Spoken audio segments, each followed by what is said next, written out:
घरमा को हुनुहुन्छ र हजुर हामी मन्दिर बनाउनलाई चन्दा सङ्कलन गर्दै हिँडेको पैसा कति हाल्नुहुन्छ भनेर सोध्न आएको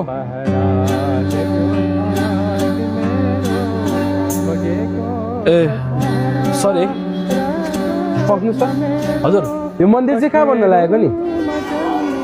यहीँ टोलमै हो म पनि त यही टोलको मान्छे हो यहाँ बसेको 10 वर्ष भइसक्यो होइन तपाईँलाई अप्ठ्यारो हुन्छ कि भन्नु हो के को अप्ठ्यारो हुनु नि म 10 वर्षदेखि यो टोलमा बस्दा मलाई अप्ठ्यारो परेको छैन म यो टोलमा बस्दा तपाईँलाई अप्ठ्यारो परेको छ र त्यो त छैन अनि यो जात धर्मभन्दा मानव त ठुलो कुरा हो तपाईँहरूलाई अप्ठ्यारो पर्दा म सहयोग गर्छु मलाई अप्ठ्यारो पर्दा तपाईँहरू सहयोग गर्नुहोस् क्युआर दिनु त कति गरिदिनु तपाईँलाई जति मन लाग्छ त्यति हालिदिनुहोस् ल हस् पाएँ। अनि तपाईँको नाम मेरो अब्दुल हुसेन ए हस् हस् अब्दुल साहब हजुर मस्जिदमा केही काम पर्दा हामीलाई सम्झिनु होला हामी पनि सहयोग गर्न चाहन्छौँ खुदा हाफिज जय श्रीराम नेपाल 4 जात 36 वर्ण बहुभाषिक बहुसांस्कृतिक देश हो हाम्रो विविधता नै हाम्रो पहिचान र शक्ति हो जात धर्म वा राजनीतिको नाममा नलडौँ नफुटौँ